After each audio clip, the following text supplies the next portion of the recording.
Part 6. Storm Dragonite state of California is suddenly struck by a thunderstorm. The storm is unlike anything the people of California have ever seen before.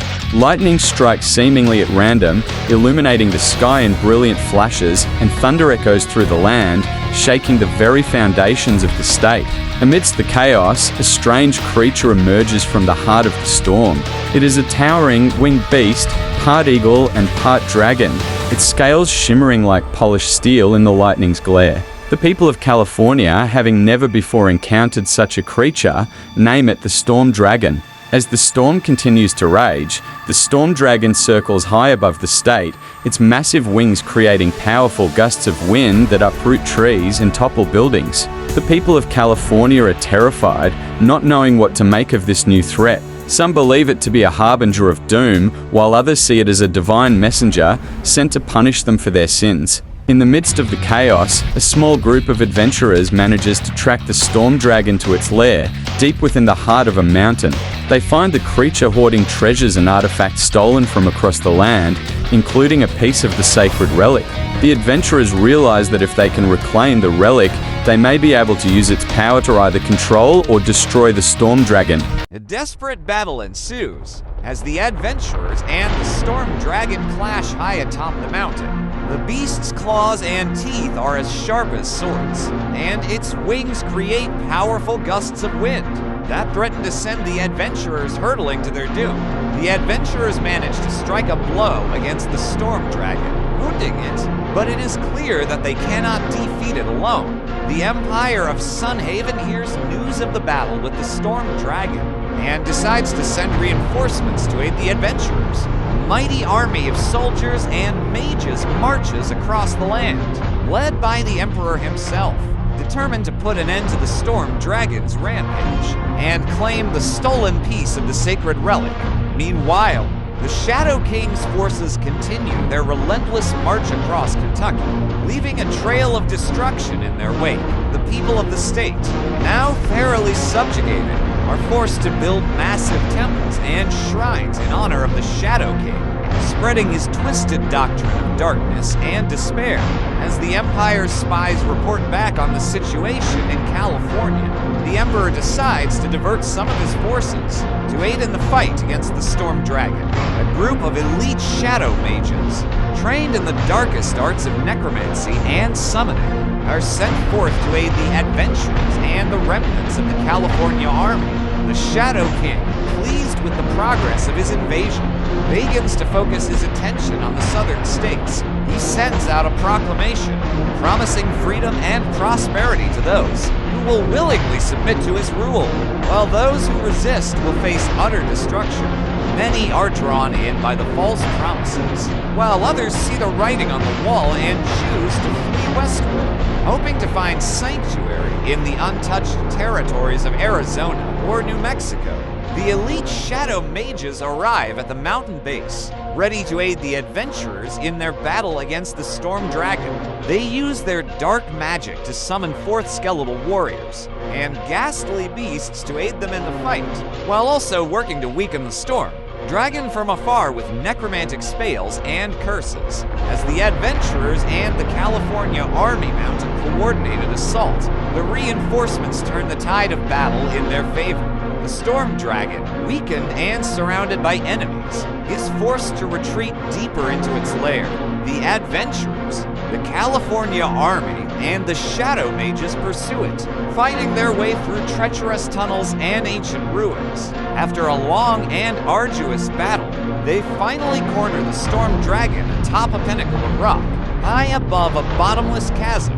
The Emperor of the Empire of Sunhaven arrives at the mountain base, with the main force of his army ready to support the adventurers and the California army in their final assault on the Storm Dragon. The Shadow King, sensing the threat posed by the combined forces, sends his most powerful servants and minions to aid the Storm Dragon in its last stand. The final battle is epic in scale, as the forces of good and evil clash high atop the mountain. The air is thick with the cacophony of battle cries, spells, and the beating of wings. The Storm Dragon, its strength sapped by the elite Shadow Mage's necromantic magic, struggles valiantly against the onslaught. But it is clear that the tide has turned. But then the Shadow King's servants arrive to aid the Storm Dragon. The battle becomes even more desperate as the forces of evil begin to gain the upper hand. The elite Shadow Mages, exhausted from their previous efforts, are forced to fall back, and the reinforcements from the Empire of Sunhaven find themselves caught in the crossfire. The Storm Dragon, emboldened by its newfound allies, launches a fierce counterattack, driving the adventurers and the California army back. The Emperor, realizing the dire situation, orders his forces to fall in around the adventurers and the California army, forming a protective barrier. The soldiers and mages of the Empire fight valiantly, holding the line against the Storm Dragon and its allies. The Shadow King, sensing the opportunity, prepares to make a decisive strike. But before he can act, a lone figure appears from the ranks of the adventurers. It is a legendary figure, clad in ancient armor and wielding a sword forged in the fires of legend. The figure, known only as the Last Champion, begins to fight its way through the ranks of the Storm Dragon's forces. The Shadow King, recognizing the threat posed by this newcomer, sends his strongest minions to stop him. The Last Champion battles valiantly, single-handedly turning the tide of the battle. The Storm Dragon, realizing that it is losing ground, decides to make a desperate gamble. It flies high into the air, leaving the battlefield momentarily, and begins to gather energy from the ley lines that course through the mountain. The Shadow King, seeing this, smirks. He knows that if the Storm Dragon can harness enough power, it will be able to unleash a devastating spell that could obliterate everything within miles. He orders his minions to focus their efforts on stopping the Last Champion, while he himself begins to prepare for the impending attack. The Last Champion, unaware of the Storm Dragon's plan, continues to fight his way through the ranks of the Shadow King's minions. His sword flashes like lightning, his armor shining like polished steel in the dim light of the battle. As he nears the Storm Dragon, he can feel its presence, a malevolent energy that chills him to the bone. The Shadow King, seeing the Last Champion's progress, becomes increasingly desperate. He sends his most powerful servants, including the Lich King, the Vampire Queen, and the Demon Lord, to stop the champion. But the Last Champion is like a whirlwind, cutting through their ranks with ease. The Lich King, unable to match the champion's speed, unleashes a wave of undeath, summoning a horde of skeletons and zombies to attack. The Vampire Queen, her fangs bared, swoops in, attempting to drain the champion's strength with a bite. The Demon Lord, his demonic aura choking the air, launches a barrage of fireballs and lightning bolts at the champion. Meanwhile, the Storm Dragon has gathered enough energy and begins to focus it into a massive ball of energy. The Shadow King, sensing the impending attack, orders his minions to fall back, forming a defensive line around the Emperor and his forces. The Last Champion, still unaware of the Storm Dragon's plan, continues his relentless advance. As he reaches the Storm Dragon, the Shadow King smirks, confident that the dragon's spell will obliterate everything in its path. The Storm Dragon lets out a deafening roar and unleashes the energy ball towards the center of the battlefield. The Last Champion, realizing the danger to late, tries to deflect the attack with his sword. The ball of energy collides with his sword, sending a blinding flash of light and heat through the air. When the light fades, the Last Champion lies motionless on the ground, his armor dented and his sword shattered. The Shadow King, seeing his chance, sends out a wave of darkness that engulfs the fallen champion. The darkness begins to flow into the champion's body, healing his wounds and restoring his strength.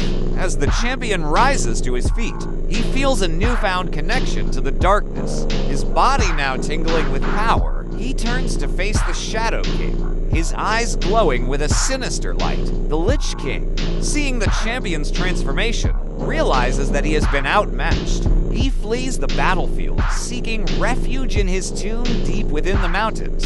The vampire queen, enraged by the loss of her servant, swoops down, fangs bared, ready to claim the champion as her own. But the champion, now under the influence of the Shadow King, repels her, driving her away with a wave of darkness. The Demon Lord, seeing the power the champion now wields, is both intrigued and afraid. He decides to wait and observe, biding his time until the champion's allegiance is clear. The Shadow King, pleased with the champion's newfound loyalty, grants him the title of Dark Lord, entrusting him with command over the remaining minions. The Storm Dragon, exhausted from its exertion, hovers above the battlefield. Watching the events unfold, it senses the shift in power and influence, and decides to remain neutral for now, content to bide its time until the balance of power once again tips in its favor. The newly crowned Dark Lord, the champion now known as the Dark Lord, surveys his domain with a satisfied smile. He can feel the weight of the Shadow King's trust upon his shoulders, and he intends to use that power to shape the world according to his will.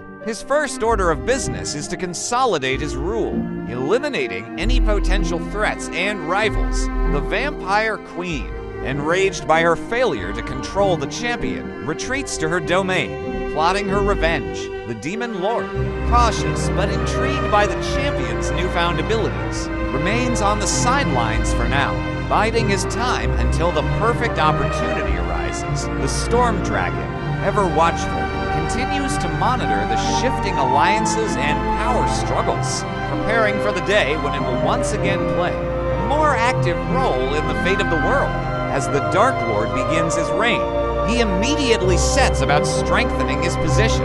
He forms new alliances with other powerful entities, such as the Lich Queen and the Necromancer King, who see in him a potential rival to the Shadow King's former dominance. He also seeks out ancient artifacts and lost knowledge, hoping to further increase his already formidable power. The Empire of Sunhaven, following that incident in relation to the Shadow King, decides to attempt to further research arcane magic in an attempt to gain more answers about the past and about the Empire of Frosthaven and the Empire of Sanctity. The Demon Lord, seeing this as an opportunity, decides to aid the Empire of Sunhaven in their research in exchange for information about the other empires and possibly a more advantageous alliance. He sends one of his most cunning and powerful demons, known as the Grand Inquisitor, to act as an advisor to the Emperor and his court. Meanwhile, the Shadow King continues to consolidate his power, forming an uneasy alliance with the Storm Dragon, who sees the potential for chaos and opportunity in this new balance of power. The two beings strike a deal. The Storm Dragon will aid the Shadow King in his endeavors, in exchange for the freedom to wreak havoc upon the world as it sees fit. Meanwhile, the Empire of Sunhaven attempts to further research arcane magic in an attempt to gain more answers about the past, and the Empire of Frosthaven and the Empire of Sanctity, the Shadow King, growing weary of the Storm Dragon's unpredictability, forges a new alliance with the Shadow Queen, who holds the key to unlocking ancient necromantic rituals that could potentially grant immortality to the Shadow King and solidify his reign forever. The Empire of Sunhaven, aided by the Demon Lord's Grand Inquisitor, successfully uncovers ancient knowledge about the Shadow King's true origins, revealing him to be a fallen hero from a long-forgotten age, cursed to walk the earth as a shadow of his former self.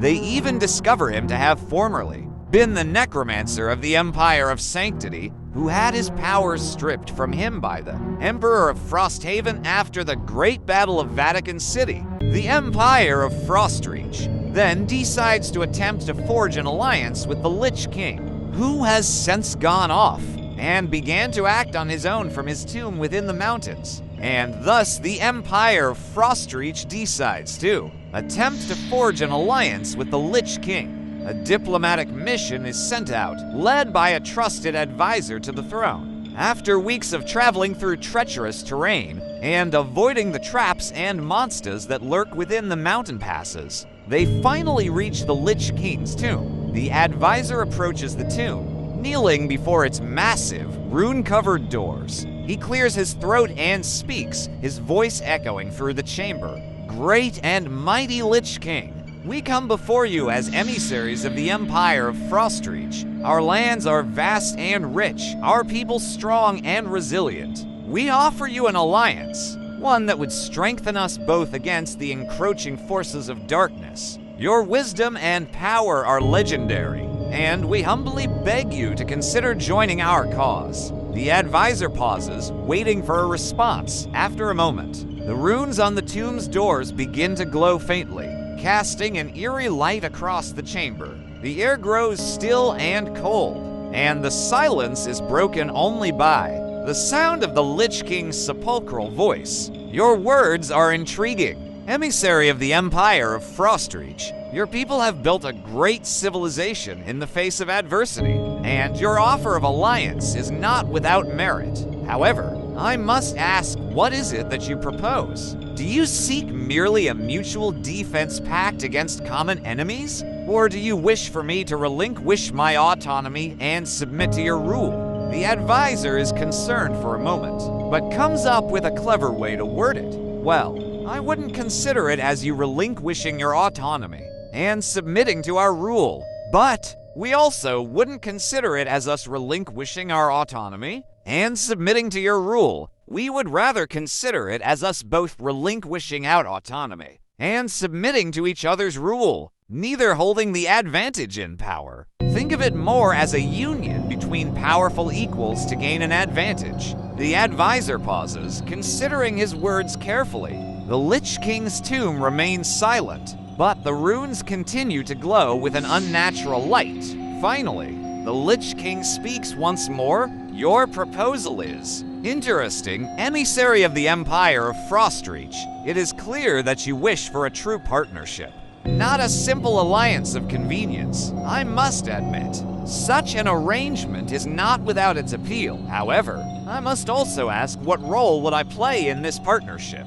Would I be reduced to little more than a figurehead? Or would I be given real power and influence over our combined forces? The advisor ponders for a moment. In truth, you would be just as powerful as our own emperor. Think of it almost as if our two empires were to merge into one, with a dual emperor-managed mega-empire. Also, our empire could provide many bodies for your necromancy, and we could provide each other with knowledge on different forms of magic and magical artifacts. The advisor pauses, waiting for another response. The air in the chamber grows colder still as the Lich King considers the offer. Finally, the tomb's doors creak open, revealing the withered, spectral form of the Lich King himself.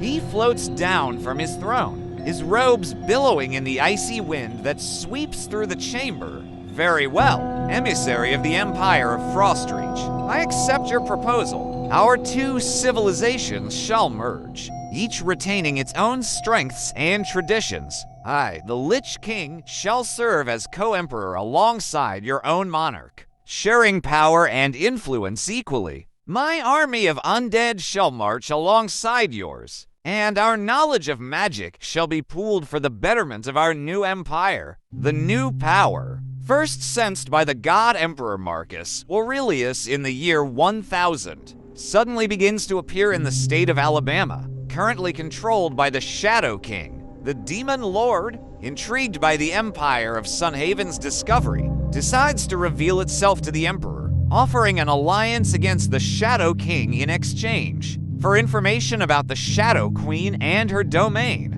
The Emperor, cautious but aware of the Shadow King's growing power, agrees to the alliance. Meanwhile, the new power, first sensed by the god Emperor Marcus Aurelius in the year 1000, suddenly begins to appear in the state of Alabama, which is currently controlled by the Shadow King. The people of Alabama, already exhausted by the eternal struggle against the Shadow King, are at first confused and disoriented by the presence of this new force. Some believe it to be a sign of divine intervention, sent by the gods to liberate them from their dark oppressor. Others, More skeptical view it as another trick by the Shadow King, a ruse to lure them into a false sense of security. But suddenly, the new power begins to form into a figure, one of darkness, currently hidden by shadows slowly fading to reveal it. A being beyond even the Shadow King, one comparable in power to even the God Emperor Marcus Aurelius himself,